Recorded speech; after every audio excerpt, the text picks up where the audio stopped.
I'm about to interview Nick Nimmin, who has the biggest YouTube channel on the planet on the topic of helping people with YouTube. He has nearly 1 million subs, and that's because his advice is absolutely killer. The growth of my own channel owes a lot to his advice. And I definitely feel blessed to live in the same beautiful city of Chiang Mai, Thailand with Nick. In this video, I'm going to grill him on everything I can possibly think of regarding marketing on YouTube, especially affiliate marketing. We'll get into how to get started making videos, YouTube SEO best practices, and how to actually make some decent coin from the platform as well. So grab a pen and paper and remember to smash the like button if you appreciate the knowledge bombs that Nick is about to drop. Nick, thanks for coming on. Before we get into your backstory and everything awesome you're doing with YouTube, why don't you tell me, what are you excited about right now? For me, the things that I'm excited about right now is, of course, the direction that online video is going because, for example, I'm not sure if you're aware of this, but Instagram just made an announcement saying, hey, we're going to focus less on photos and we're going to focus more on video. So as more and more platforms adapt video, that's more and more things that we can tap into for the people that make videos, more things that we can tap into to be able to either get our message out or drive revenue or spread awareness about something, whatever it happens to be. So for me, just everything transitioning into video and live streaming is something that I'm really excited about because in addition to, all of those things, it's also job security, essentially as well, which is a win.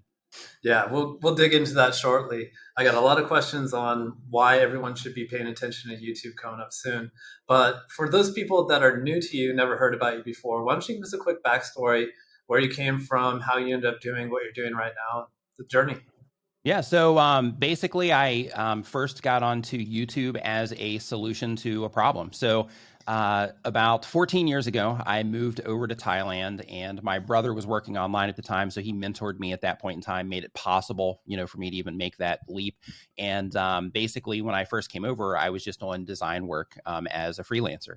And over time, that was cool, but it wasn't generating the revenue, that I would like to have and that sort of thing. And in addition to that, when you are a service provider of any kind, sometimes you get really difficult clients. And as you know, when you live outside of the country, if you get difficult clients or you get a stable of difficult clients and things just aren't going the way that you want, you can't just kind of pause and say, you know what, I'll just go, work somewhere or whatever. So I don't have to dig into savings. I'm just going to go get a job somewhere to tide me over until I can figure out something else. You have to figure out something else on the fly. So I had a handful of difficult clients and I was like, you know what, they're kind of sucking the life out of, me doing my thing every day. And part of my motives for moving over here was to live a different lifestyle and not to be, stressed out and all of that stuff all the time. And so because of that, I was like, okay, I enjoy doing this, but I need to find like something else that I can get into that will either, supplement some income or maybe even possibly open up another path. So I started looking into internet marketing at that time. And when I was looking at internet marketing on the Warrior Forum, if you're familiar with that, I kept running into people saying things about how effective email. Well, first they kept saying how important an email list was. So I was like, okay, email list. I got to go do that.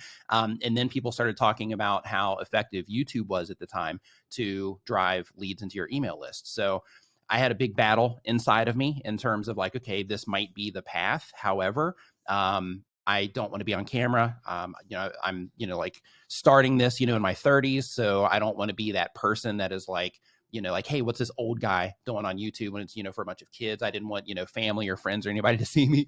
So I was like, yeah, I'm not going to be that dude. And then after, a decent amount of consideration, I decided like, you know what, let's just give it a shot, make a handful of videos and just kind of see how it goes. And then I started publishing content from that point in time.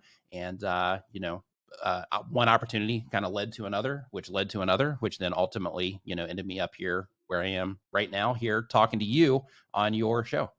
Yeah, that's awesome. And you've downplayed how far you've come. I think right about now you're approaching 800,000 subs or something. You've spoken on multiple stages regarding YouTube. You're regarded one of the biggest influencers in the space. And I know you've helped a lot of people, including myself. So let's not downplay where you've ended up. It's awesome, man. Good for you. It is. I'm super grateful for it as well. Like I had mentioned about, one opportunity leading to another, it's really interesting. Just as like a quick, and this is going to sound a little bit corny, but just like a quick side note is, I had always heard, throughout my life that like when you focus on giving, how much, kind of comes back to you in that regard. And, my entire life I'd been focused on getting, and I'd been focused on, like, hey, how can I just get more, and how can I, try to make things better for myself?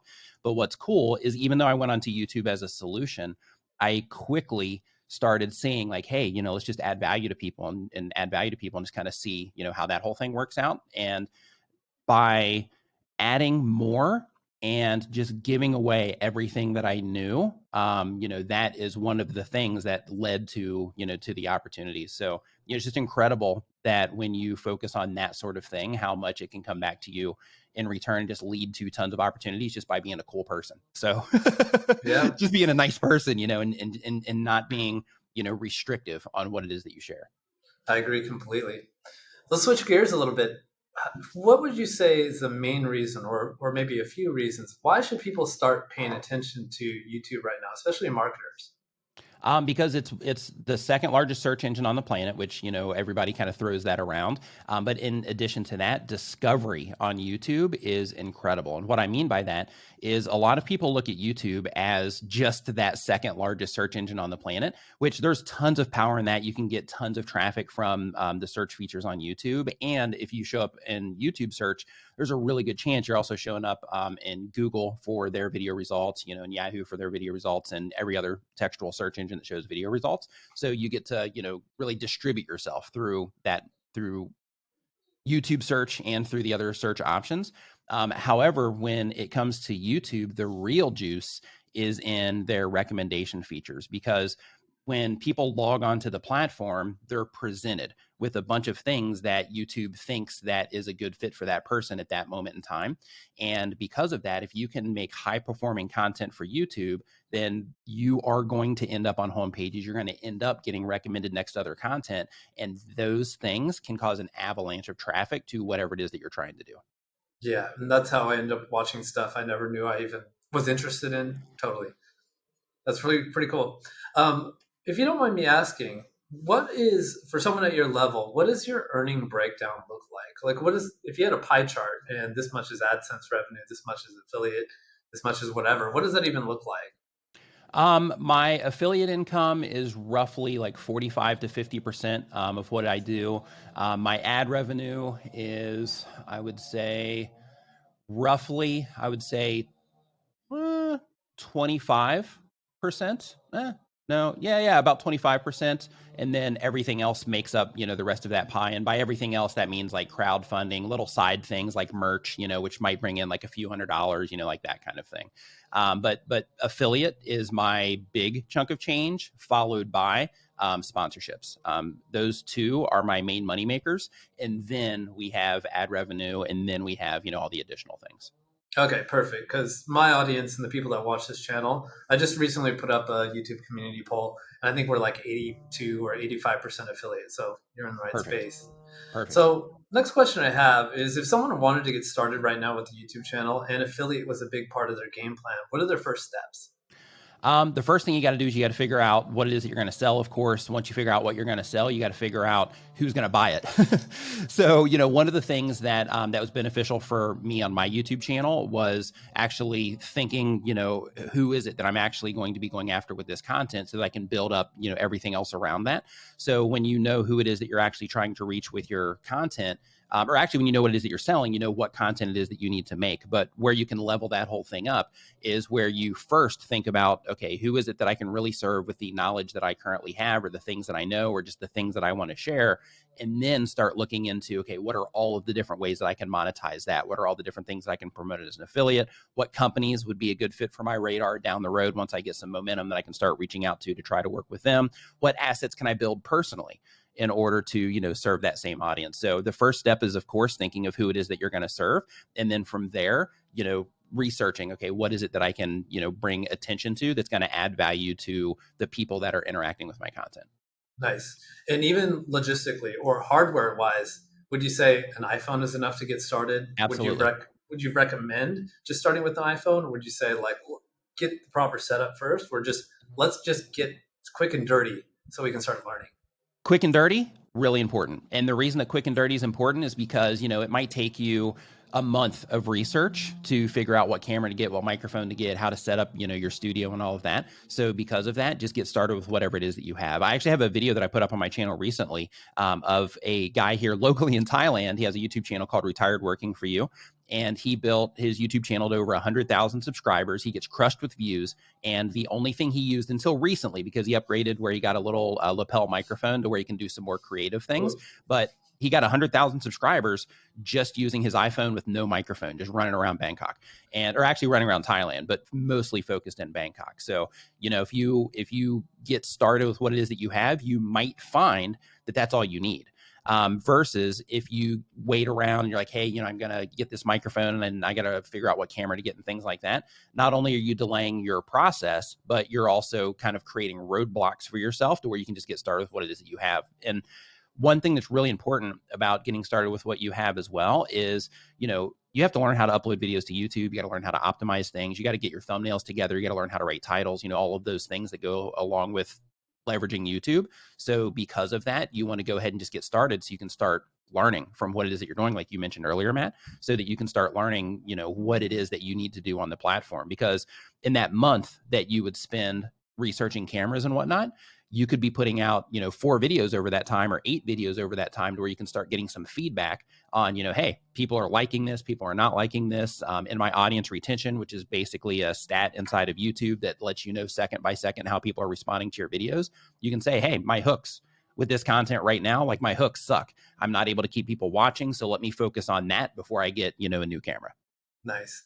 And for the viewers that are watching, we're going to get into all this nitty gritty optimization stuff, optimizing the titles, optimizing the video itself later. And we're also going to address the question I know a lot of first time YouTubers and affiliates will have is who's going to be the face behind the video?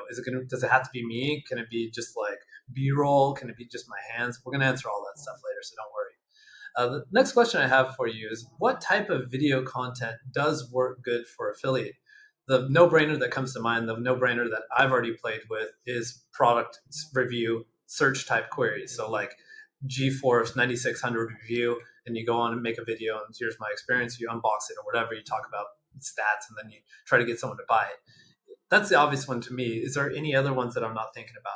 Absolutely. So you have your review videos. The win with that one is that the intent of the potential customer is extremely high because, they're watching the review because they're interested in the product, possibly considering actually making the purchase. So that one's a win. List videos where you list out specific things for your target audience. So for example, if Matt were to make a video about, top SEO tools, to help you rank higher in Google, then in that case, he can put 5 different things in there, 10 different things in there, and he could essentially make money from all 5 or all 10 of those things, for somebody that comes in and they're serious and they take his recommendations. So, when you are putting the list videos together, the win with that one is mixing in stuff, for your audience, it's helpful. So that you win on the view side and you win on the commission side, to where you mix in free and paid tools. I found that to be effective because then it helps you on YouTube, which we'll get into the details of why this is important later, but it helps you on YouTube in terms of even the free users still sticking around your video because they can still get value out of your video in addition to the people that would be willing to pay for things as well. So those are great. In addition to that, you can also level the whole thing up a bit on the review side by doing comparisons. And with comparisons, the win there is that you are essentially reviewing 2 different products against each other. So then you're also, in addition to reviewing the one thing, you're also doubling your chances of potentially making a sale for a viewer that's kind of caught in the middle of, 2 different products or services. So in terms of the types of content, all of those are a great fit. But in addition to that, also just mentions in passing is also effective as well. And by mentions in passing, what I mean is, when somebody's watching your videos, let's say that you happen to make a reference. One of the things that I promote on the regular basis is TubeBuddy. And what I'll do is I'll say things like, let's say that I'm teaching people how to get views on YouTube. Then in that case, I might say something about optimizing your videos. And then in passing, I might say something about TubeBuddy. And then I'll verbally say really quick, this whole thing happened, in a matter of seconds. But I'll say, I have a link to TubeBuddy in the description if you want to find out more about that. But anyway, and then I'll keep talking, through the video. So, all of those different methods and all those different, ways to work it into your videos are all effective. Nice. What about having a how-to video, how to optimize thumbnails or how to create a thumbnail on YouTube? And step 3 is you load it up in Canva or whatever, and you make these tweaks, and then you would assume Yeah, someone that's would need a also Canva subscription. Yeah, that's also a great way. You can also do things as well, like to where you can end up making the product the hero. So, one way that you can do this is like, let's say that you are making some type of content, like even like a vlog or something like that, to where, you have a lot of people. So then you go for some, a lot of random people that are watching your content. So you go for something that is more broad that you would promote, like let's say like a certain coffee brand or something like that. So you could start the video out to where you start the entire video where you're having coffee or whatever, and you're mentioning the coffee that you make, where you're like, this coffee just isn't that great. And then you go through the actual video process itself. And this is kind of like a mention in passing as well, but you go through the, whole entire video, the whole entire time you're complaining about coffee and, how you wish you would have started your day better. And then towards the end of the video, or maybe the middle of the video, you find this amazing coffee that kind of sets your day on the right track. And then that ends up, kind of walking you down that path to where you kind of made that coffee the hero of your problem that you were having in that video. That's another way that you can also take a similar approach.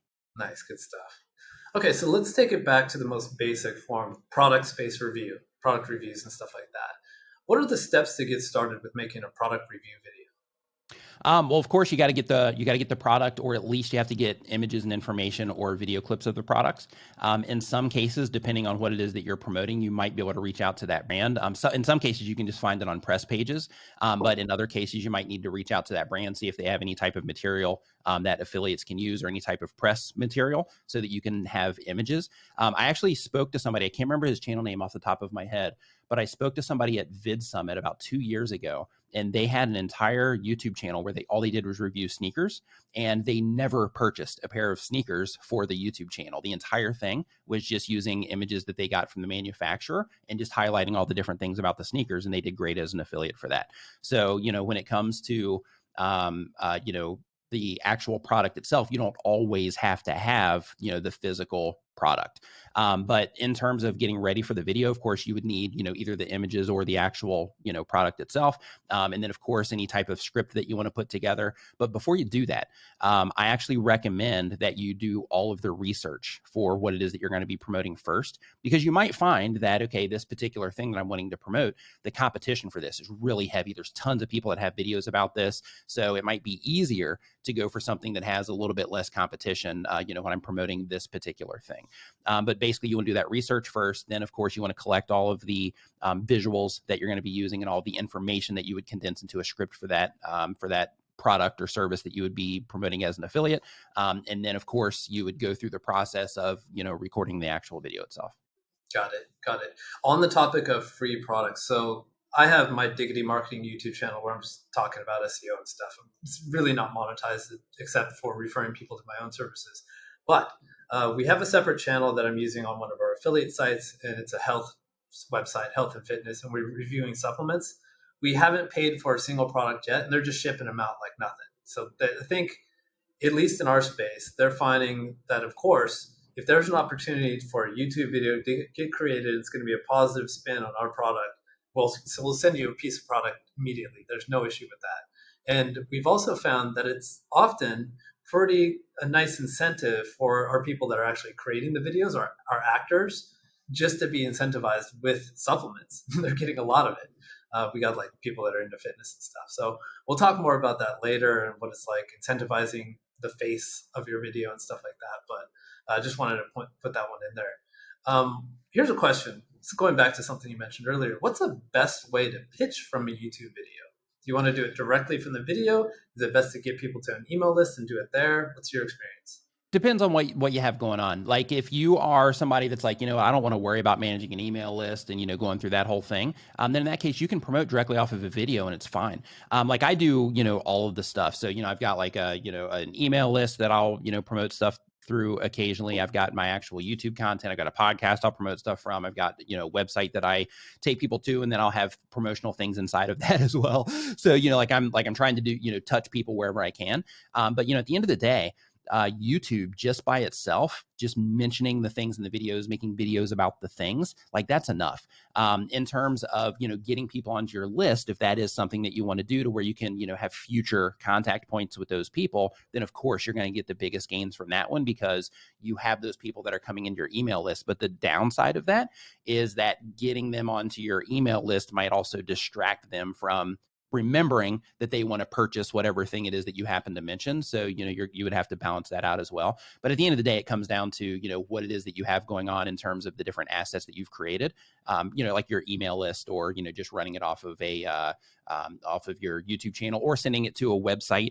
Some people do that as well, to where they'll build a website for the things that they review. And in addition to the video, they'll send people there so that they can also remarket future things to them by getting them pixeled in and all of that good stuff as well. So there's different, approaches that you can take. But at the end of the day, all you need to get started is one YouTube video that gets enough people clicking on it and enough people watching it that YouTube deems it as a satisfactory experience. And then that video will stay getting views for the indefinite future until something changes on YouTube, and you'll continue to make money from that over, a long period of time. Nice. You gave an example of how you pitched before. You kind of said it in passing. If you want to check out TubeBuddy, there's a link in my description. Is that how the pitches usually are, or can you be a little bit more aggressive? Like, TubeBuddy is something I hands down will not live without when I'm making YouTube videos. Do you want to make it chill, or do you want to make it more aggressive? Like, what do you find works? Go both ways. Both of them work. So what you want to think about is you want to think about intent. So if somebody's coming in for like a review video, then in that case, push them a little bit harder, because you're explaining the things that suck and the things that are good about whatever it is that you're reviewing. So, feel free to push those people a little bit harder because they're a little bit closer to that, to that possible point of purchasing. So push on them a little bit. But if you're just mentioning it in passing, then in that case, all you're doing is you're just spreading awareness about that thing that you're trying to bring attention to, and spreading awareness that you have links down in the descriptions of your videos as well. Nice. What do you find conversions like on YouTube? I suppose you might not know the difference. I don't know. Have you ever done website SEO? I'm not sure. Maybe you can answer this question for me two ways, but do you find YouTube converts pretty well? It does. In terms of the averages on the internet, I'm not sure in terms of, like what the conversions typically are for like a website, for example. I have done SEO in the past. That's one of the things that I used to do for clients, actually, back when what's his name? Matt, he was the Google guy. Matt Cutts. Yeah, Matt Cutts. Yep, that was his name.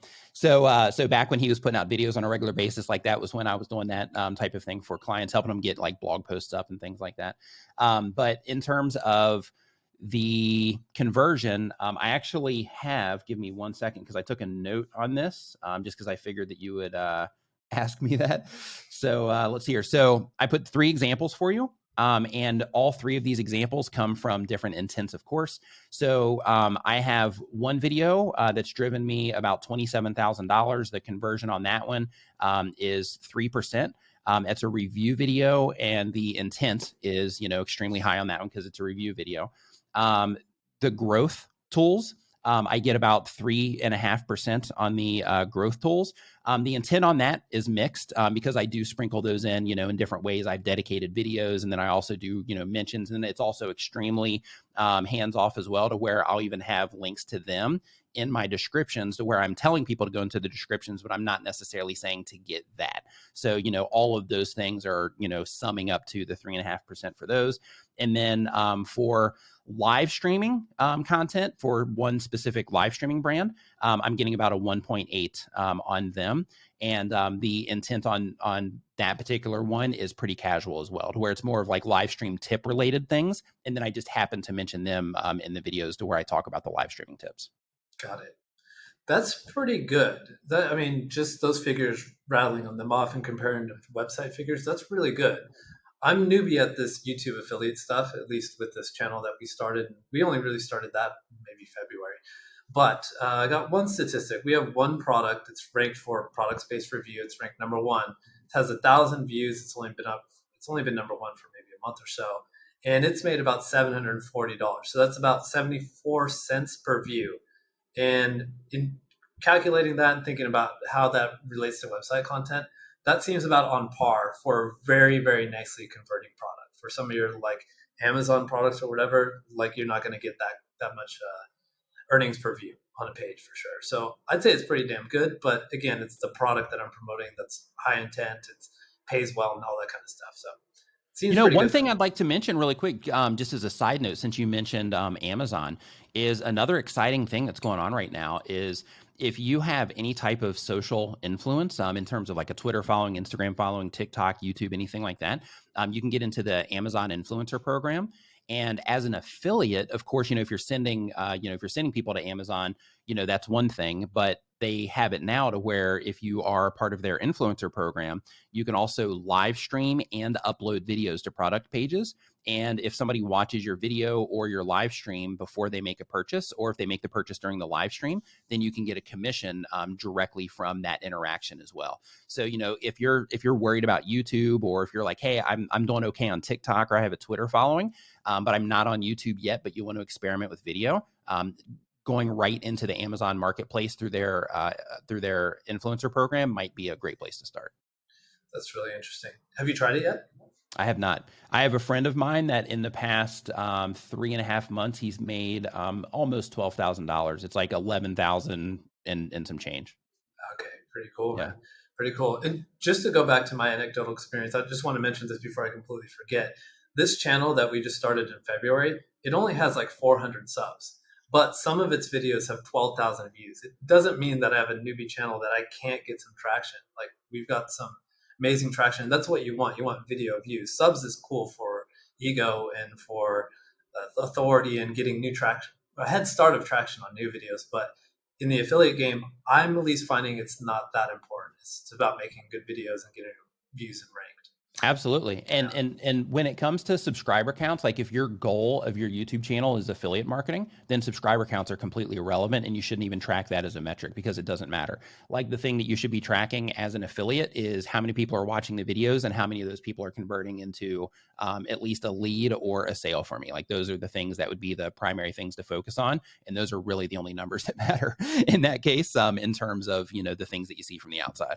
Nice. This is a perfect segue into the next question I wanted to ask, because a lot of viewers on my channel, they're traditional SEOs. They have websites and they've done affiliate marketing by creating review content, top 5 products in this kind of niche and space kind of things. So considering that someone might already have a website like this, how can they use this website to their advantage and get a head start with their YouTube? Well, if you have a website where you're already talking about specific things and your website audience is the same audience that you would want to be in front of on YouTube, and that's a really important part of the equation, you want to make sure that if you are trying to send people from your website to your YouTube channel, that it's still the right people that you're trying to target, because YouTube is going to identify that, and it's going to identify how those people use the platform. And if you're leading them in from something that they already have a proven interest in, and then they start interacting with your YouTube channel, that'll help your channel get going faster, because then YouTube will be able to collect the data on the people that are responding positively to your content that you're sending over from your website. But what you want to do is you want to, and of course, ask Matt before you do this in terms of SEO, but you want to embed videos when possible on your website. Last time I looked into that, I think it was something crazy, like people end up staying on a web page for like a considerably higher amount of time when you have an embedded video. So, that's a win. But anyway, embed your video there.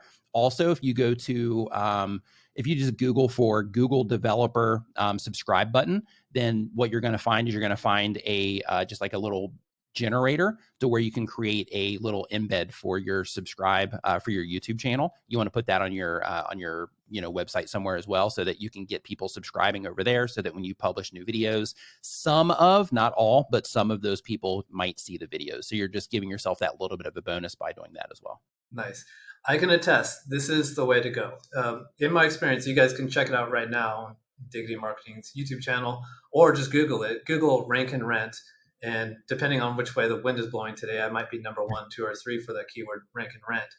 But once you look at that web page, you'll see that I have an embedded video for the rank and rent video, which is number 1 on YouTube.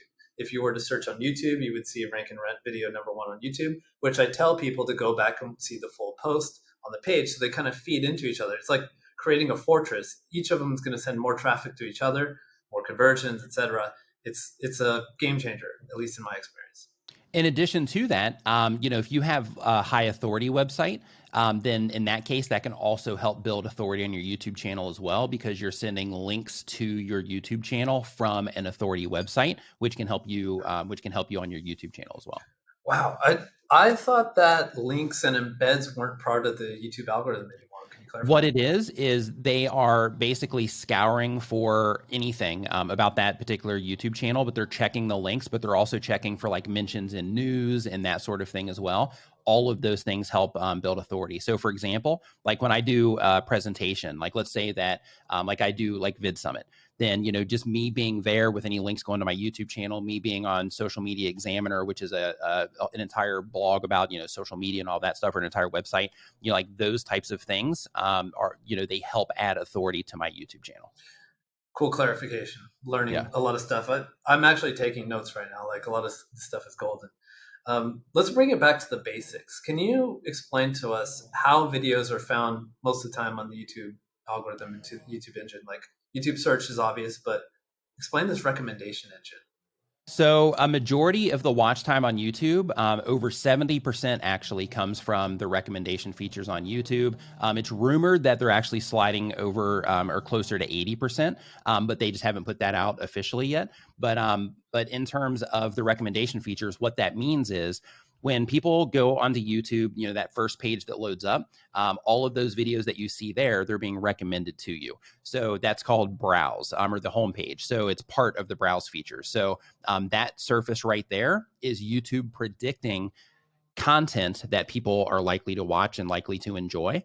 So that is where the gold is. Home pages and the next recommendation feature, which is suggested videos.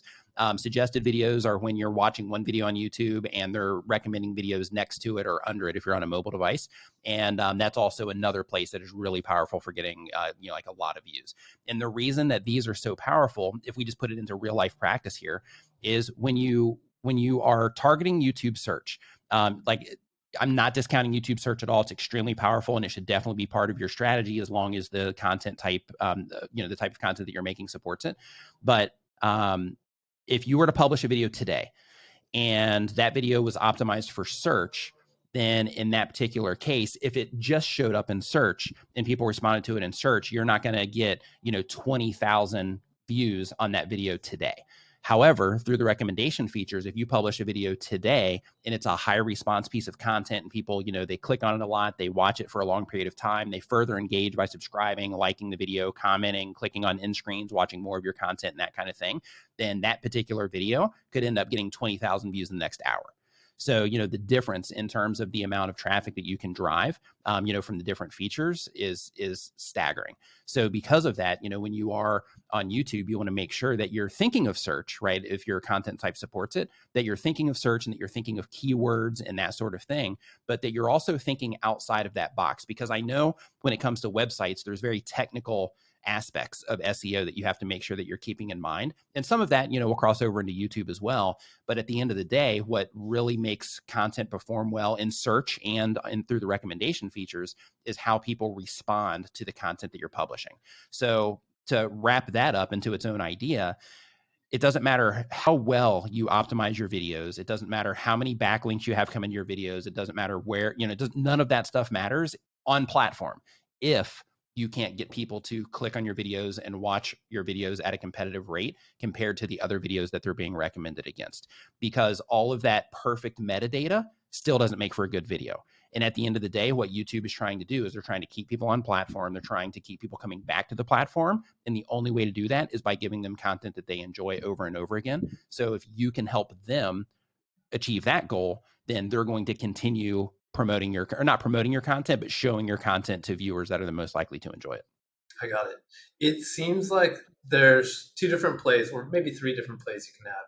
You got a long-term play, you go for keywords with search volume. You optimize the hell out of your video just to be for keywords, and it's not going to spike up, but it might pull a lot of traffic over time as long as people keep searching for that thing. Or you can make a video that's kind of sensational or good timing or really awesome title. It might not have anything to do with keywords. I bet if I made a video called "You Wouldn't Believe What This Google Employee Told Me About the Algorithm," it's going to get 20,000 views like in a day, right? Yep. But it's not. There's no keyword volume in it. It's going to peak, spike, and then it's going to be done. And then Unless if it's a high response though, if people continue to click on that at a high rate, like you might get that surge. And then if people continue to respond positively in terms of YouTube is showing that to the right people and the right people are responding to it, then that video will continue to do well. It might not necessarily surge and then drop off. It will continue to do well. And then you might end up with kind of like a roller coaster piece of content to where you'll see these spikes happen and then it'll kind of die off. And then they'll test it against more people, 3 months down the road. It'll spike up again and then die off and that sort of thing. Wow. Okay. Awesome. Good to know. And I assume there's some kind of hybrid too. Like you can make a clickbaity title and you can make the timing good, but yeah, the idea, there's a spectrum. Absolutely, there is. And a part of that, just to kind of, package that up is, when you are optimizing your videos for YouTube, you want to keep in mind what it is that you're actually going after so that you can be intentional about things. For example, if you're going after search, then of course, having keywords, keyword phrases in there, that's important. Making sure that you're putting the keywords or keyword phrases as close to the front of the title as possible, that's also important. But at the end of the day, you want to optimize just for discovery in general. So what that means is, even if you're targeting something for search, you want to also make sure that you have compelling elements added to it and that the thumbnails that you're using and things like that will help the potential viewers that you're trying to reach, help them identify that the content is something that they would, be likely to be interested in, that sort of thing. Because when you do that, then what you're doing is you're giving yourself the opportunity to show up in search, but also you're giving yourself the opportunity to get recommended more because people will respond to your content more. To put that into real life practice, let's say that you were going to make a video. I've got an ATEM mini sitting here in front of me, so we'll just say that. So let's say that you're going to make a video about an ATEM, just say any product, right? So we'll just say fill in the blank for the product. But let's say in this case, if I was targeting search, then of course I would think, okay, but this particular piece of content, what exactly is it that, in terms of the value that I'm adding to the viewer that I can leverage here if I'm targeting search? So in this case, it might be a review video for people that are looking to buy it. If I'm just wanting to grow authority around live streaming equipment, then in that case, I could make it just about, live streaming equipment in general when I'm targeting search.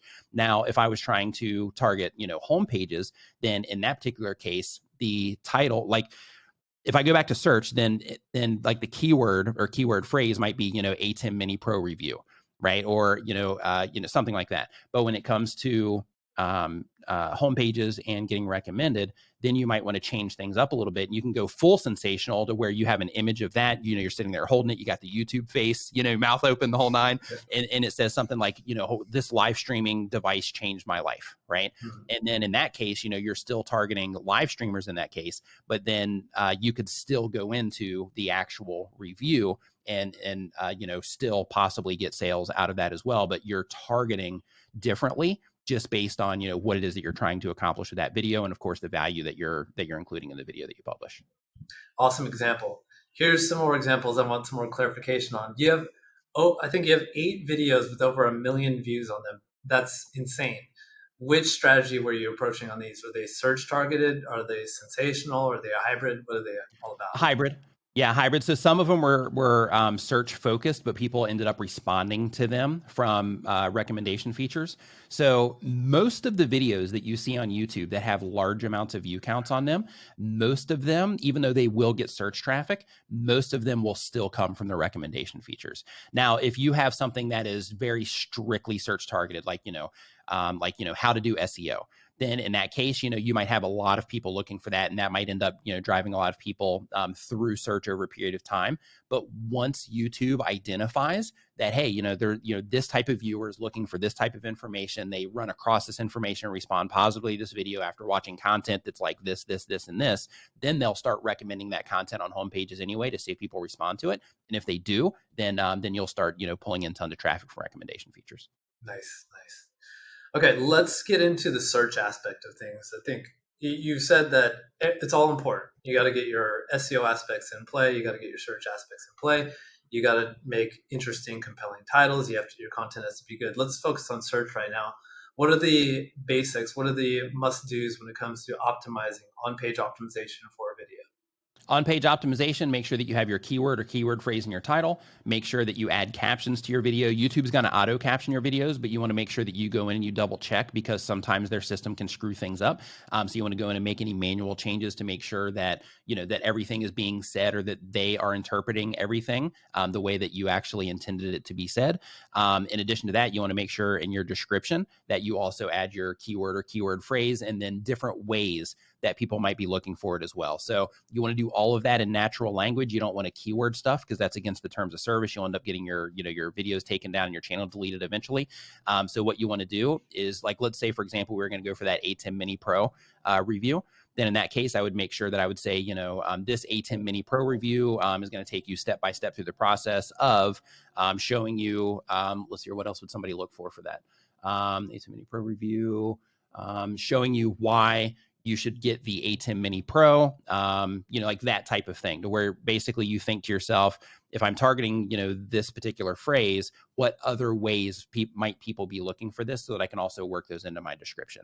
At the end of the day, your title is going to carry the most weight. The description is then going to carry the additional weight, but you can have videos rank in search even if you don't even have a description. Now, tags are also still a thing on YouTube. According to YouTube, they have reduced the, how important tags are. And YouTube recommends that you actually just use like misspellings and things like that. However, what I recommend is that while that box is still there, still use it just like you normally would with keywords, just adding specific keywords like ATEM Mini Review, ATEM Mini Review 2021, ATEM Mini, ATEM Mini Pro, like those sorts of things, just like you would in your websites. Okay, awesome. And then I guess the next question I have is all about engagement. That seems to be the biggest piece of the pie when it comes to discovery or search. But what are some tips with regards to keeping people on the video? So when it comes to engagement, watch time is the engagement that you ultimately want to go for. Even if your comments are turned off, you can still get crushed in views. Even if you don't get a lot of likes on a video, you can still get crushed in views. At the end of the day, everything comes down to viewer satisfaction. And one of the things that is a big blinding indicator of how much somebody enjoyed your content is how long those people watch. So because of that, you have to learn how to keep people watching. And some quick tips for that is when your video first starts, of course, this is going to be content dependent, but typical best practices when your video first starts, you want to make sure that you're hooking the viewer. And when you're hooking the viewer, you also want to make sure that you're thinking of what they're seeing from the outside. So when you are writing your title, when you're putting your thumbnail together, that's also part of the hook. So you want to make sure that when you're looking at it, that you're thinking of the entire experience that a viewer is going to have, so that you're building up the expectation of what it is that they might get in the video from the topic, title, and thumbnail. But then once they click on it, there you want to reinforce that they're in the right spot, that they're going to get what they clicked on, that you're not clickbaiting them, anything like that. And you can do that by simply letting them know, in today's video, we're talking about this. You can also take additional approaches on the hook side to where you build up a story of some kind, just letting people know, I've been looking for, solutions for this particular thing for a really long period of time. I've tried this, and this, to where you're, building up the story. You can also, just grab somebody's attention by simply showing them the product. Like if you're going to be reviewing something, showing them the product, and it can be an image, you don't even have to be on camera for this, but showing them the product and then having a voiceover of some kind saying, I'm going to be showing you, I'm going to be taking you through this and all the different reasons why you should, watch it, the positives, negatives, and all of that. But the idea is you want to create a hook. Once you create the hook, you do not want to screw everything up by adding logos and that sort of thing to your videos. Now, if you have experience and you are, able to keep people watching, then you can experiment with doing that type of thing. But at the end of the day, if you're just getting started, getting people to watch your videos for a longer period of time can be a challenge for a lot of people when they're just getting started. So because of that, you don't want to do anything when you're first getting started to interrupt the viewer experience. And what I mean by that is a lot of times people will have, where they'll do the hook and then they'll drop an intro, and that intro, it'll show like the brand name, and then maybe you'll have some music or something going on. Like, you don't want to do that kind of stuff when you're first getting started, because you're interrupting that viewer experience. So you want to keep them, watching. So what you want to do, of course, hook them. And then once you get into the actual video content itself, then, you want to start literally just delivering on the promise that you are telling them in the hook. And as you're going through the content itself, of course, you can do things that are called open loops. And the idea there is just to where you open up a concept so that you keep somebody's interest, like, oh, I want to stick around for that particular thing. A really easy way to do that is, like, let's say that we're going to do the ATEM. Then in that case, I could say, when you pull it out of the box, it's this. There's some really cool, additional things that you can do in this section over here, but we're going to get to that here in just a minute. But for now, and you continue talking about the thing that you were talking about originally. And what you do when you plant that seed is you're basically saying, like, we have something better coming here in just a little bit. So you want to make sure that you stick around for this. So that's a way to do it without saying, hey, make sure you stick around to the end of the video, right? Because that one just goes over people's head. But if you kind of trick them by saying that something awesome is going to be coming later while you're actually talking in the video through the open loops, then of course, people will stick around for that. In addition to that, you want to make sure that when people are watching your videos, that you are not ending your videos prematurely. One of the huge mistakes on YouTube is people will get, 3/4 of the way through the video, or maybe close to the end of the video, and they'll say, and that's why I think that, and that's, my review of this, or that's how you do this. And when you have those verbal indicators, people pick up on that and they understand that the thing that they actually came into the video for is complete. So what they do, and you'll see it in your audience retention reports, is as soon as you say phrases like that, you see people start leaving, even before you got to the end of the video. So if you are making a video and you're trying to keep people watching, you want to make sure that you're doing that. But when you get to the end, you want to make sure that you just drop your end screen on them. And what your end screen is if you've been watching YouTube videos, you'll see that they have, these clickable things that show up at the end of the video. You want to make sure that those things are visible before you do anything that lets people know that the video is finished. That includes any types of calls to action that you use or anything like that, because you want them to have the option to click into another piece of content while you're saying all of that stuff. For the people that are like, oh, okay, got what I wanted, I'm out of here. You want to give them, additional options at the end to make sure that you're not, completely losing, those people that make it to the end. Yeah, awesome. Brilliant stuff. A lot of the stuff I put into action myself on my own videos. And that's why you'll see there's a big difference between my first videos and my videos now, where I'll be right in the middle of explaining how to do something like, well, then you log into this page, and then once you click save, bye, and I'm just gone, because Nick told me you shouldn't let people know the video is about to end.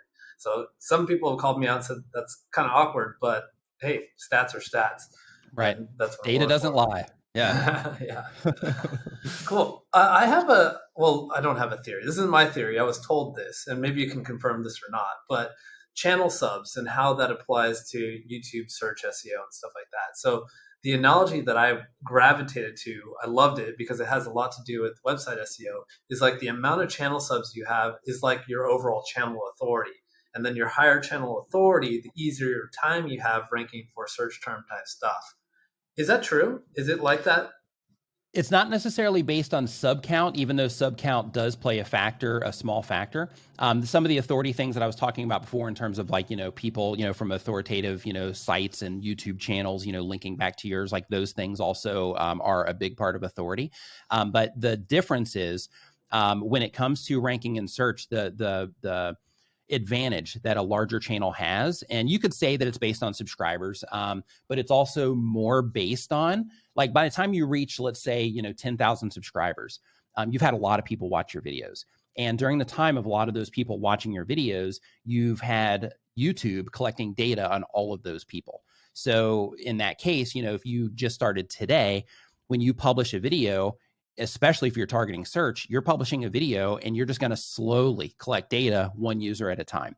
Whereas somebody that has 10,000 subscribers on their YouTube channel, YouTube has a history of the type of person that responds to that type of content. And they also have a history of how you make content in terms of like, what's just the general response per video that this particular, channel gets. So when I publish a video, I can rank that video within minutes. Like I can go for, relatively competitive things in my space, and I can rank within minutes. And that's just because YouTube knows that, when people are looking for this, a lot of people will end up clicking on, my videos because I'm an authority in the space. So then because of that, I can rank, right away for some really strong terms. And the win with that is not only does that happen on YouTube, but it also happens on Google. So, I've had videos rank within minutes in Google as well, to where I'll end up in the top, in that top carousel, or as a snippet, like shortly after my videos are published. So the difference, though, it just comes down to the larger channels having more data behind them in terms of people interacting with the video content. Like, that's the thing that matters way more than the subscribers. So like if we were to do like an if all things were equal scenario, and let's say that, you and I had let's say that I had double the subscribers that you have, but we have about the same amount of view counts, then in that case, our channels would competitively be similar when it comes to trying to rank for something in search quickly. That's really interesting. Anecdotally, for the viewers that have websites that are curious, like how much easier is it to rank on YouTube versus websites and etc. I mean, I only have my own experience, but I have a DR75 website. Like, the SEOs know that's challenging to get to that point. My channel has 20,000 subs. It's not small, but it's definitely not Nick level.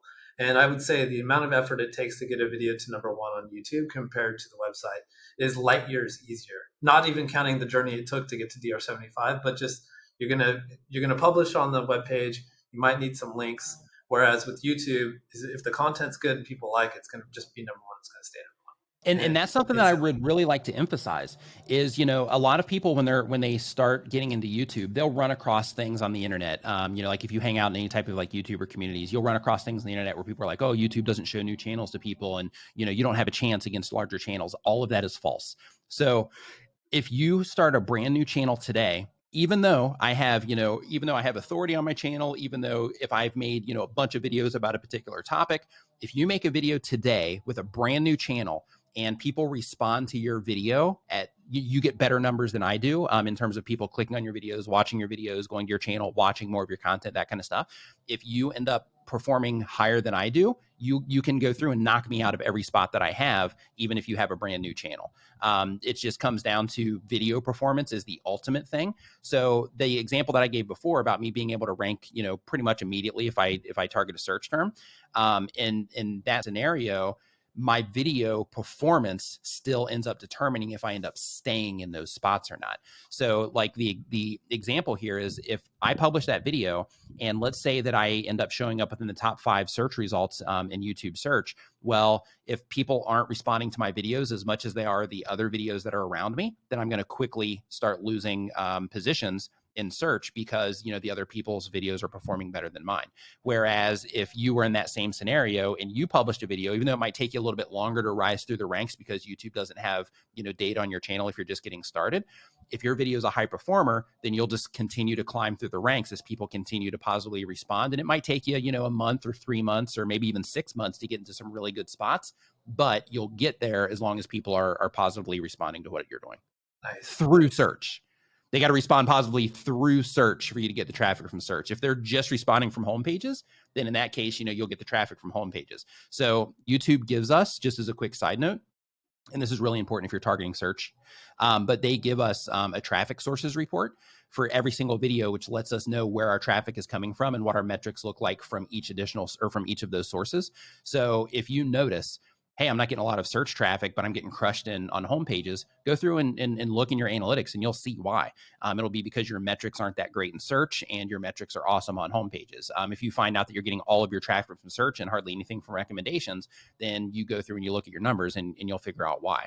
And the way that you want to use that is you want to think to yourself, if I'm getting all my traffic from search, but I'm not getting recommended, then that means that you need to figure out how to be more compelling. Like we were talking about before, you just might do like a, how to rank videos in search as your video. But if you do, how to rank your videos in search and, within 24 hours, then all of a sudden it becomes way more compelling and way more clickable from a homepage and next to a piece of suggested content. I like that. Nice. Here's a question from some of the viewers, or a couple of the viewers have the same exact question. Should you make a channel that laser focuses on a single topic? So would I make a channel about exercise equipment and then a separate channel for supplements, or can I wrap them up into a single channel? What's better? in your opinion? Make the channel about the audience. So make it about one audience, not necessarily one thing. So if you make it about one audience, then you can, like, if your audience is fitness enthusiasts, then in that case, you can hit them with supplements, you can hit them with health foods, you can hit them with, different, like weight, related things. Like you can hit them with all kinds of different things related to fitness. And then you would basically build your entire channel around, fitness and helping people, figure out all the different things that they can use for fitness. And you would take that approach. Now, of course, if you did say like, hey, I'm just going to do an entire channel on yoga mats, then in that particular case, that can also be effective as well. But then you start getting really limited on the things that you can put on your channel, because YouTube will start identifying the people that are into yoga mats. But then if you're like, well, hey, I want to do yoga balls, if the yoga ball is even a thing, but like if I want to do yoga balls, then in that case, if I publish that yoga ball video to my channel and it's just going in front of people that are interested in the yoga mats, then it might take a while for that yoga ball to get some traction compared to if you published a yoga mat video. Okay. So it's about the audience. Here's a brain twister, or maybe it's not for you, but how do you explain like Alex Becker's channel? He's talking about crypto, he's talking about marketing, he's talking about video game design, he's talking about all over the place, sleep hacking, all this kind of stuff. How does it work for him? It's about him. Right. So in his particular case, like that's the sweet spot for YouTube. Like if you create a personality channel and you have people that will over time, right? Because everybody specializes in something as they're getting started. But over time, you can start experimenting with just general personality content to where you start talking about different things. And when you start doing that, you'll start noticing, are people coming here for me to where they'll watch anything I publish, or are they only coming here for the things that I'm talking about? And that's where that line is. So like, for example, in Alex's case, like you can watch him and you'll just be entertained. And plus he's smart and he's sharing, all this really good information. So, like anything that you click on with him, you're going to get something out of it. It might just be a laugh, or it might be some really good information that you can take away. But like in his particular case, it's all about his personality. That's interesting. Obviously an interesting play if you want to go the distance with YouTube and making a personal brand and using it to sell products and stuff like that. Maybe not the most efficient for the affiliate model if you're just looking to sell products and whatever, but interesting to know. Pivoting more towards affiliate, I have a question, because one of the most appealing things about making affiliate websites is the ability to exit them for 45x multiples and sell them on Empire Flippers and stuff like that. Do you know if channels are selling on the marketplaces and what it's like? So technically, you're not allowed to sell a YouTube channel standalone. In order to sell a YouTube channel, technically, it has to be part of a company. And then when that company gets bought, then the YouTube channel goes with it. So people do that as part of, company transactions. But in terms of just standalone channels, I'm sure people have done it, but I don't know anybody personally that sells YouTube channels. There is a podcast called Video Insiders. On that podcast, they do have one episode where they do talk about purchasing, buying and selling YouTube channels. But in terms of like the terms of service, it needs to be a part of a company instead of it just being a standalone channel. Okay. You can still do it technically, but in terms, like if YouTube were to find out about it, then then you could end up losing the buyer could end up losing the channel in that case. Okay. So I do have an anecdotal story, and this happened in Chiang Mai, of course, because everything random that has to do with digital marketing happens in Chiang Mai. But I was at the pool at the condo I used to live in. I'm not even going to say what it is. I'm going to redact all names. But someone bought a channel from a broker that we probably know, and she paid $55,000. I just gave away her gender. Okay, so she paid $55,000 for it, and it was at a 23x multiple. And so that's one piece of knowledge that we have. So 23x multiple, and it was making $2,300 a month at the time. How it's doing now is she scaled it up and it's kicking ass. It's doing like $22,000 a month. So it's done good. But the good thing about it, if you're interested in this kind of thing, of course, follow Nick's recommendations. Try to buy a channel that's wrapped up in a business wrapper. But the 23x multiple is awesome compared to websites where you're looking at 45 and sometimes 50x multiples now. So pretty interesting to look at that, but really good to know about these legal implications. Thanks for dropping that nugget. Yeah, my pleasure. Yeah, so that in that situation, like that's cool on her part.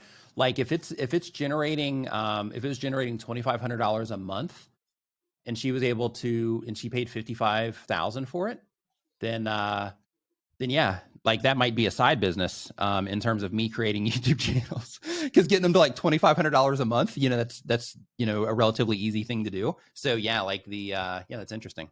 Definitely Yeah. food for thought. So thank you for sharing that. Yep. Well, I will not disclose the person or the broker. I'm just going to keep them protected.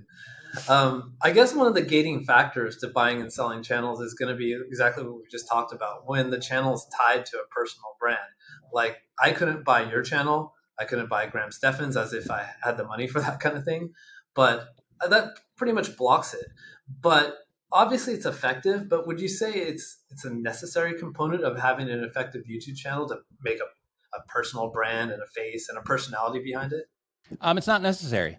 So of course, building a brand, that's always, a win. Like you can't really go wrong with it. But in terms of, is it necessary for, like having a successful YouTube channel? Absolutely not. So, there's a lot of channels out there, a lot of animation channels, just a lot of, just general, channels where they don't show their face or anything like that. And they do great. One thing that is usually an advantage though is if they at least have a voice attached to it, because some people will do, just like slideshow type videos where they have some text on the screen, and some of those do well also. But at the end of the day, the personality side of things is advantageous if you want to be known for something, if you want to, create that community around yourself, your personality, those types of things.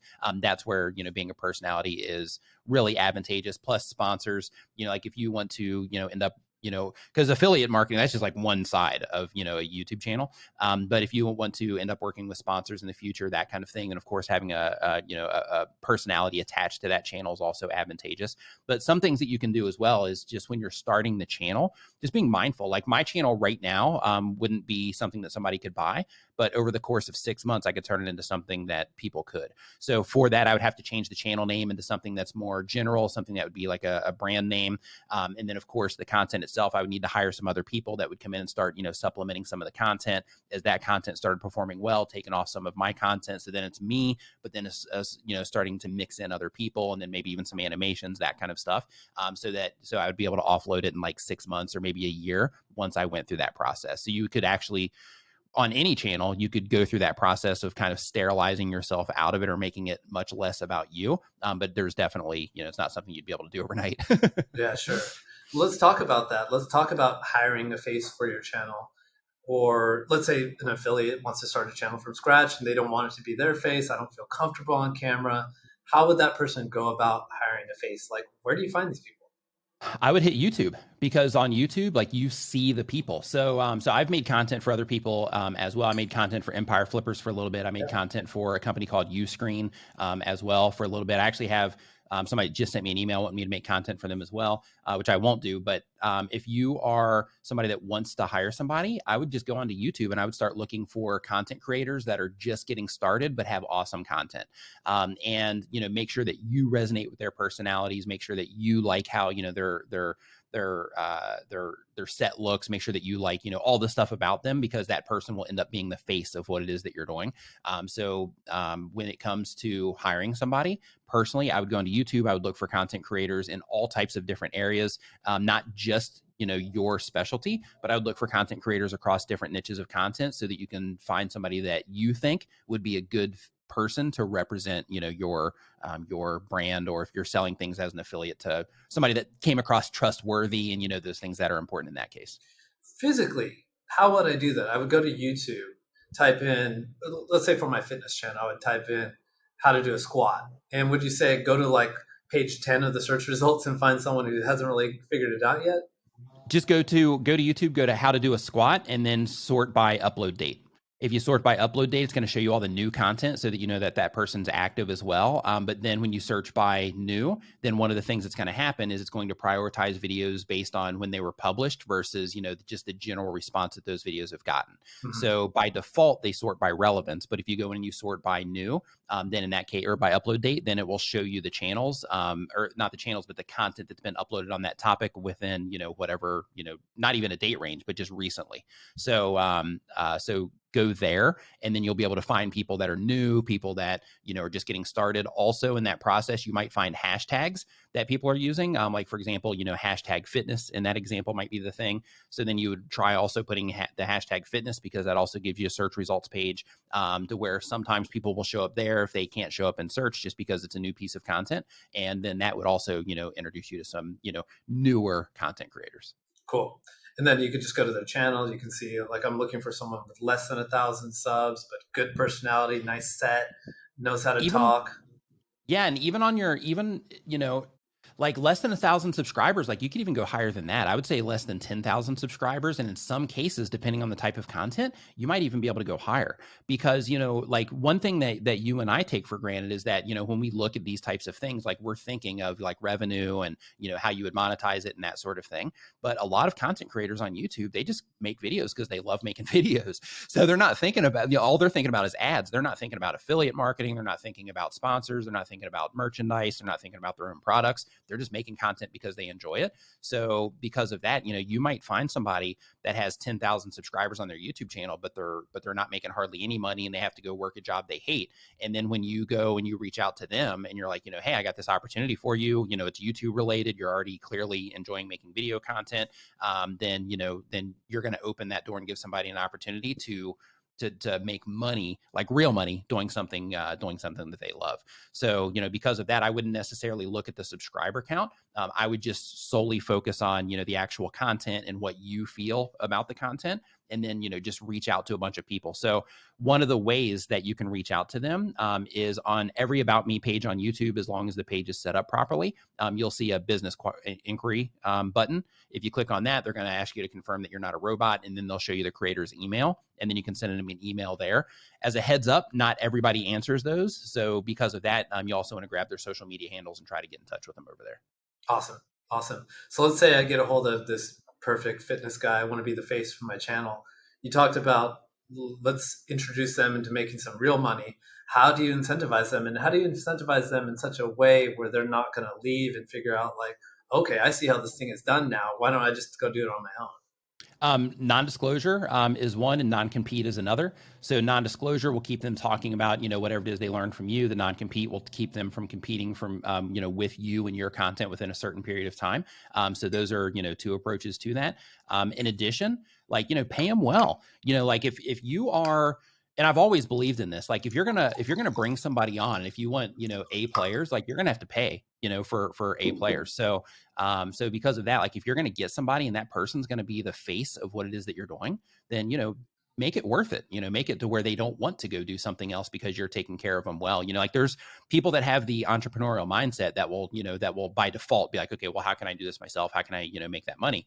But, a lot of people are, they're conditioned to just, clock in, and the idea of doing everything themselves is terrifying. So because of that, I would just lean on that, and I would just take it from like a numbers perspective. Like, hey, I'm going to reach out to this many people during the interview. I'm going to talk to them about their goals and what it is that they're doing with their channels and what it is that they're trying to accomplish. I'm going to try to get out of them how much they hate their current job if they do, that kind of information, so that you can, just qualify the right person for it. Nice. What's your thought on profit share? Do you think it's a good model for incentivization? I do. I think it's good for incentivizing, but at the end of the day, you also have to work into the contracts there as well, to where, like after, like, let's say they do decide to move on and just do something else, then do they continue to, make money from the videos that they've created and that sort of thing? If so, for how long, and that sort of thing. So you definitely can do that. You can also do things like, you can reward them. You're like, hey, if this video, in terms of audience retention, if they're making the content and editing the content, which will help them pay more attention to the analytics, which is important. But you can also incentivize them by like, hey, if we can get, 70% watch time or 80%, average view duration on this, on the videos, then, you get an extra, whatever that bonus is. So then they're incentivized to actually not only continue to make content, but to make better content that will ultimately end up getting better results as well. So you can also do things like that. Nice. Okay, so I got the face, and let's say if I got lucky, the face can also do the editing themselves because they've had their own channel, they've been playing around with it. I'm having trouble, at least with my own channel, the Diggity Marketing, Matt Diggity channel, on helping someone finding someone to help with scripting. What kind of advice do you have on that? Man, so if you get into the nitty gritty, it's really hard to find good help. So you absolutely can. But when you get into the nitty gritty, things like making thumbnails, editing, that kind of stuff, like you're going to go through a lot in terms of trying to find somebody. Because, like, let's say, for example, scripting, there's a difference in, like, hey, I'm just going to write a bunch of words and send those over. There's a big difference in that compared to, I'm going to hire somebody that knows what they're doing. They can be persuasive in their speech. They know when to drop calls to action and things like that. Like, those are two totally different people, and you're going to pay two totally different things for those people. So because of that, like scripting, like, that's a really difficult one, because, like, you're not really going to know how efficient they are until you actually start, testing their scripts on YouTube and that kind of thing. So for those, of course, you could go to Upwork if you wanted to. You could do the same approach where you reach out to YouTubers as well.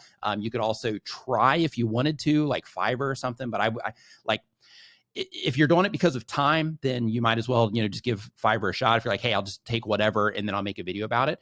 But if you're, like, really trying to, work hard on converting people and that sort of thing, then, you might want to hire off of Upwork and actually train somebody, like go through the process of training somebody and actually doing a real hire on the script writing side, versus just, saying, hey, can you write scripts? Yes. Sweet. Then let's do this. Yeah. Sounds like an unsolved puzzle. It sounds like you're having some trouble with it too. The service side of this kind of stuff is difficult. I'm sure it is in your space too. And the reason it's difficult is because, like I was saying with the script writing, there's a difference in thumbnails, right? Because I have a channel to where, like, I'm not uploading it to it a lot, even though I've got tons of content being made for it. I'm not uploading to it a lot just because it's outside of my workflow and it's just not a priority. So I'm hiring people to do stuff for that channel so that I can, get the videos going out like clockwork. And it's just been a nightmare, because even, like, hiring reputable companies for thumbnails, they're clearly outsourcing what it is that they're doing as well. And because of that, they look fantastic. But, when you actually look at it with experienced eyes, you're like, yeah, this looks great, but they're not actually saying anything in this thumbnail. Like, there's nothing, like, there's no clarity. There's no, messaging to help people identify that it's for them or anything like that. So, like, looking at it with experienced eyes, it's like, like, people are wasting their money using some of these services to do some of these things, because even though it might seem like it gets the job done, it's not getting the job done in the most effective way possible. Yeah. And with all due respect and with a little bit of sympathy for the service world in this department, this YouTube stuff is new and you're on the cutting edge. I don't think I'm on the cutting edge, but you're on the cutting edge, and your standard of what might be acceptable for your channel is completely different. That said, this seems like an open market for someone to learn how to do this correctly, learn how to train writers to make good scripts, learn how to get the thumbnail process down at scale. Seems like an open gap in the industry. So there's some ideas for you guys. There's services that, that do, like, monster thumbnails, for example, monsterthumbnails.com. They make thumbnails and they have tons of experience, working with, channels of all different sizes. They work with, like, Nickelodeon, BBC, places like that. You've got customthumbnails.com as well. The guy that runs that, he's got like 600,000 subscribers on his, personal YouTube channel. So he knows what he's doing. He makes most of them himself. So there's definitely solutions out there. But in terms of, even with some of, the experience solutions, just making sure that they nail it compared to just giving you something that looks pretty. It's really important. Yeah. Yeah. How long does it take for you to produce a video, start to finish? Usually I would say 30 minutes, give or take. It used to take me a lot longer, but that 30 minutes is because I don't edit my videos. Every now and then I will. So, like, for example, I moved into a new place recently, so I've edited, like, a nice handful of videos here, just getting the look down and all that stuff so I can pass some of that on to the editor. But my process is basically, I have Monday.com is the content schedule that I use. And I just drop, any idea that I have or anything like that, I drop it in there so that anytime it comes time for me to make a video, I'll hit that and I'll say which one of these is fitting into what it is that I'm doing over the next 90 days.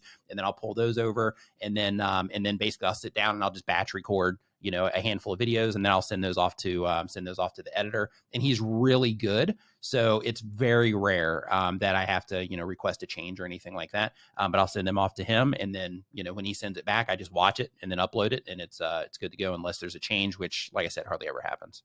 So it's pretty fast process. I am not in that bucket. The filming itself is quick. The scripting for me takes a long time. I write out almost every single word. I also don't do the editing myself, but it's the scripting that kills me. It's like Bullet 4x the points. scripting. Bullet points, man. Bullet points. Ooh. Bullet It's not points. for me. It's not for me. Oh, But okay. explain Okay. it to the audience. But explain what that tactic is to the audience. Yeah. So when it comes to making videos, there's different ways that you can do it. So when you write out scripts, the win with that is that when you're recording, like you can get through content really fast, and you know exactly what it is that you're going to say. You can make sure that you get in all the information that you need to get in with every single video, and it's great in terms of making content and getting through things a little bit faster. But the downside is, in order to get through the content faster, you have to spend time writing the script. So, that can end up absorbing the time that it would take you, getting through the retakes and things like that if you're going through bullet points. The difference is when you work off of bullet points is you get to freestyle a lot of the information or a lot of just the things that you're talking about. It doesn't necessarily have to be, like how-to stuff, but you just get to freestyle what it is that you're doing. And with that, all you do is you use the bullet points to say, okay, make sure to mention this, make sure to mention this. Some of them, you might need to add, if there's technical things that you're talking about, you might need to add, very specific, information or a small paragraph to where you would use that part as a script. If you're going to have, B-roll on screen or something like that. But the difference in terms of the two is really communication more than it is anything. So for example, when you're reading off of the script, you are looking at the script or you're looking at your teleprompter and okay, let's say you're looking at the teleprompter, then in that case, you're sitting there and you're reading the teleprompter versus communicating how you naturally communicate. When you're doing the read and recite method, which is basically you have your script, you reference, a line in your script, you look at the camera, you say that line, and then you look back at the camera, read, whatever line it is you're going to say next, look at the camera, say that line. Then what you're doing is you're saying all those things, but you're also keeping track. Like, am I saying this exactly how it's written? And you're more focused on making sure that you're saying everything that's written in the script than how you're communicating with your viewers. So for me, when I went off script, because I used to script everything too, but when I went off script and I started working off of bullet points, I started communicating in a more natural way. And right out of the gate, like as soon as I started doing that, people started responding to my content better. Once I started working off of bullet points compared to working off a script. But, I encourage everybody, like if you're just getting started on YouTube, that you experiment with all. So experiment with writing scripts, experiment with bullet points, and experiment with a hybrid of the two. And of course, experiment with just freestyle, to where you're like, hey, I'm not even keeping track of what I'm talking about. I'm just going to do a handful of videos just talking about the thing, and see how you do with that as well, because a lot can be fixed up and cleaned in the edit. But at the end of the day, you got to figure out what's best for you. But in terms of how you communicate though, either freestyling or bullet points seems to, seems to get the communication to come through in the most natural way, which is a really big thing when it comes to YouTube. Okay. Well, I did give it a shot. And I gave it a shot once. The video's coming soon. Let's see if people can detect. But the challenge for me is, I know you're more eloquent than me. If I'm trying to freestyle, if I'm just going off the top of my head, I'm stuttering. Like it was painful for me to get through that video process. But that's what editing's for, though, right? That's what edits are for. Yeah, because then all that stuff can be trimmed down and prettied up. Like mine are a mess. Like when he gets mine, it's a mess. Like I'll have 5 different clips of me saying the same exact thing or starting the same way, and then like I'll have a bunch of different variations of the way that that I'll say something, and then in like when he's putting everything together, he knows that the very last clip is the one that, the one that he's supposed to use, because that's the one to where I stopped because I thought that I nailed it or whatever. Yeah. Well, I'll keep trying because both you and Roberto Blake, who you've referred me to for a channel audit, who is amazing, by the way. I was supposed to mention him earlier, but Roberto Blake, if you guys want to get a channel audit or just a consultation, if you're about to start a YouTube channel, you don't want to waste time like effing everything up, he's a good person to start with. He is. You can find him. If you just Google for Roberto Blake, you'll find him. But if you want like direct help, go to awesomecreatoracademy.com. Cool. Roberto, send me my check. You know where I am. Just kidding. Question. Let's bring it back to affiliate marketing. Do you know any channels, or can you recommend any channels that do a pretty good job at affiliate marketing? My channel, I do great at affiliate marketing. Let's see here. Primal Video does great at affiliate marketing. Any of the YouTube help channels, like we just do awesome in affiliate marketing. Any of the make money online stuff, all of that stuff, they go heavy on affiliate marketing. Any of the internet marketing stuff where they're promoting like ClickFunnels and all of that, they also typically do well on affiliate marketing. But in terms of specific channels, I would say anything in any of those niches would get you taken care of instead of it being a specific channel. How about like Marquez Brownlee? Yeah, but he's kind of like an outlier though, because he's been on the platform forever, and his level of content and his following, like like I can imagine that his conversions are probably pretty crazy, just because he's a really trusted, like people when they see him, like he is kind of known in the YouTube community as just being like upfront, honest, ethical, all of that stuff. So like when he recommends something, like you can count on it being exactly as he's talking about it when he recommends it. So yeah, I would say that he's definitely an outlier, but yeah, absolutely, he's a great example. But instead, I would say focus on like if you're just getting started, look at the bigger channels in the space that you're getting into, because they have the experience and they've been looking around trying to figure out the things that they can promote that they'll make money off of. So you definitely want to look at the big channels, but at the same time, you also just want to make sure that you're promoting things that are a good fit for your audience. So you might see another channel in your space that's like a bigger channel promoting all kinds of things, but you might think to yourself, based on what it is that you're trying to accomplish, you might think like, hey, this fitness channel is promoting like 10 different fitness products, but I think I'm just going to promote like 2 or 3 of these, but I'm just going to go really hard on these 2 or 3 of the fitness products, because then that would be a better fit for whatever it is that you're trying to do. Then in that situation, of course, that'd be the path that you'd want to take. Makes complete sense. What actions or mistakes should affiliate marketers avoid completely on YouTube? What are some deal breakers? So when your video first starts, make sure that you are not trying to send people off platform at the beginning of your video. So one of the things that we mentioned earlier in this conversation was how important it is to keep people watching your videos for a competitive amount of time. So because of that, you want to make sure that you're not sending people off of your videos when your video first starts, especially in mass, because if you do that, it's going to kill the long-term performance of that video.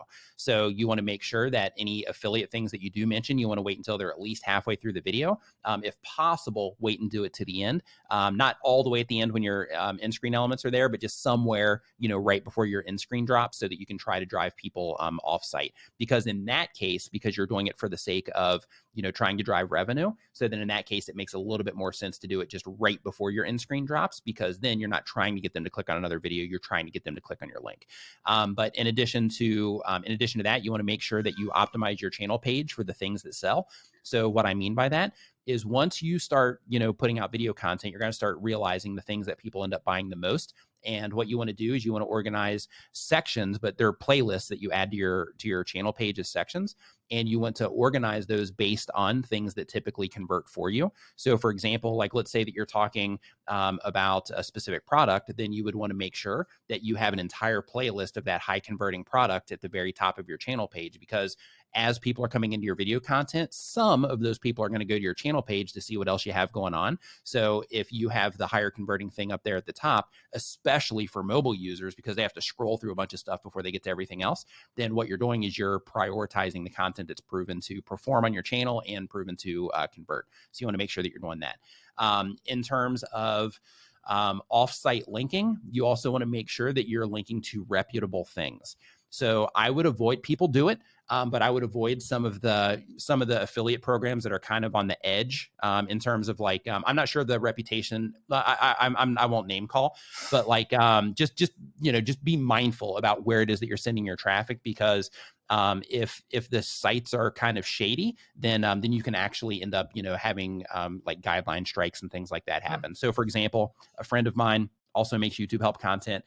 He had some affiliate links in his description that were, we'll just say, kind of confusing in terms of like where they were going, what it was, that kind of stuff. And he got guideline strikes on his because of those particular links in his description. So just make sure that it's clear where they're going. Make sure that you are, there's the persuasion side in terms of, hey, check this thing out, for this reason. But then there's also the side of making sure that the expectation somebody has when they click that link, that it's actually going to the place that they're expecting to go to. If it's not, then you can get guideline strikes for that as well. And if you get, 3 guideline strikes, then it can actually end up, losing your channel over that. So you want to make sure that you're avoiding those types of things.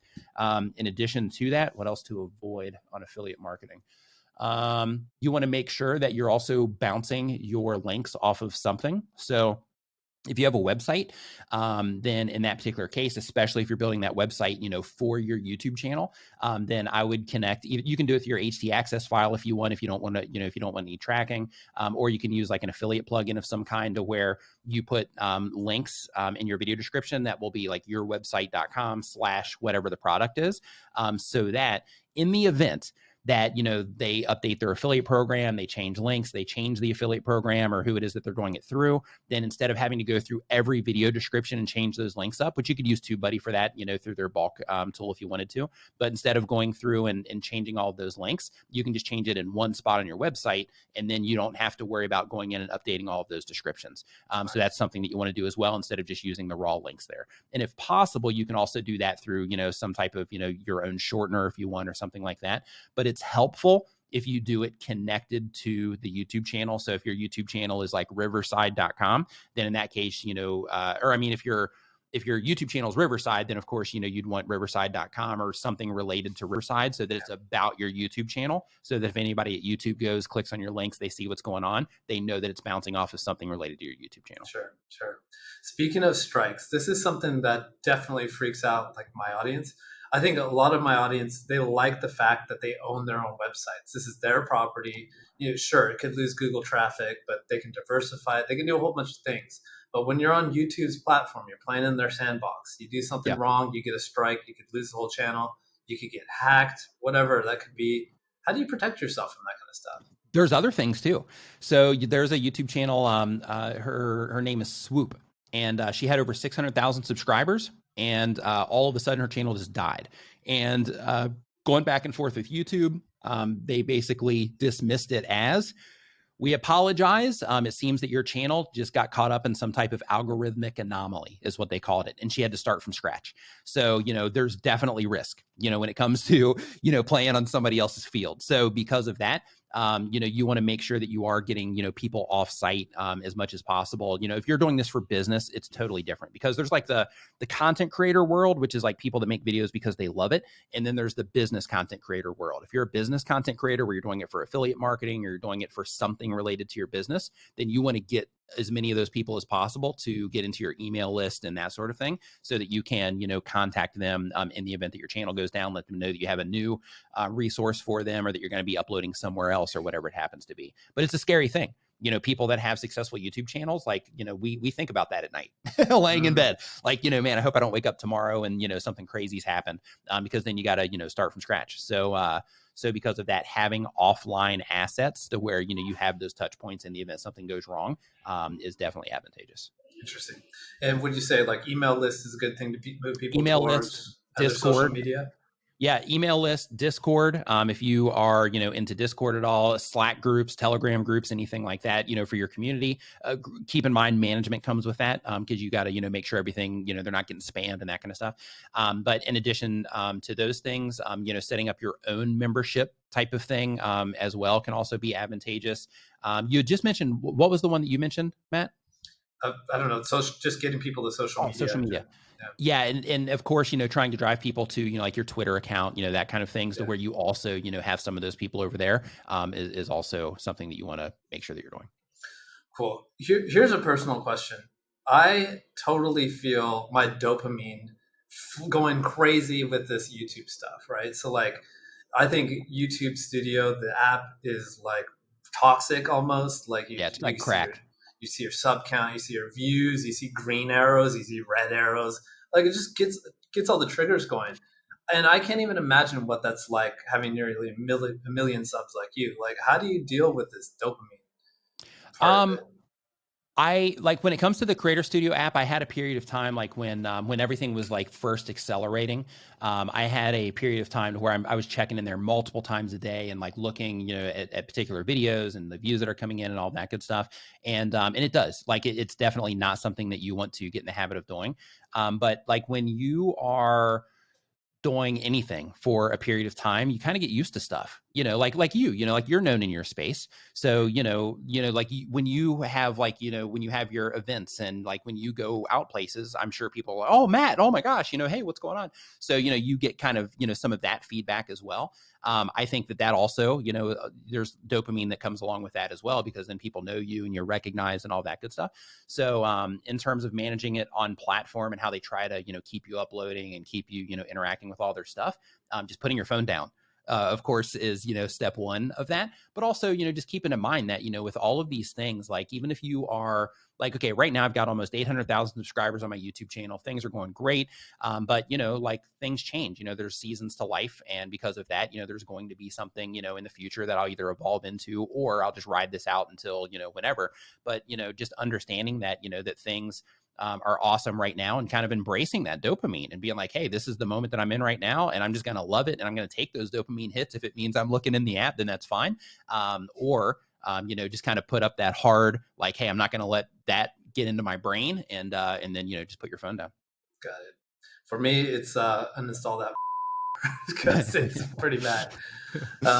What's next for Nick? What's new on your horizon? What are you going to be working on in the near future?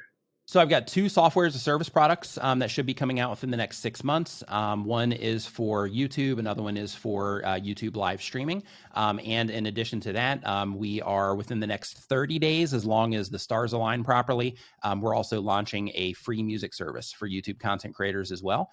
Nice. So, people are going to be able to use it in YouTube videos. They're going to be able to use it while they're live streaming, and that kind of thing.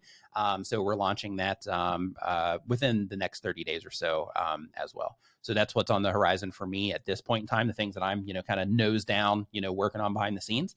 Besides that, just trying to keep on keeping going and, enjoying this life, over here in Asia, just like you are. Awesome, man. Good luck on those launches. Where can people find out more about you? You can go to my website, nicknimmin.com, or just go to my YouTube channel. If you just go to Google and just do Nick Nimmin, then, all roads lead to Rome, so to speak. But the YouTube channel, if you want to learn about YouTube, you can just DM me on Twitter as well. Same name over there. If you want, just give us any feedback on this conversation or anything like that. But at the end of the day, just nicknimmin.com is probably the easiest way. Awesome. Thanks so much for being such an open book. Thanks so much for helping me personally. I'm sure this video is going to help a lot of people. So take care. Yeah, thank you. I appreciate the opportunity of you having me on here, and I hope that hope people got lots of value out of this. If not, we'll have to do it again and make sure they get some more value. Love it. Take care, bro. I'll see you in Chiang Mai. All right, you too.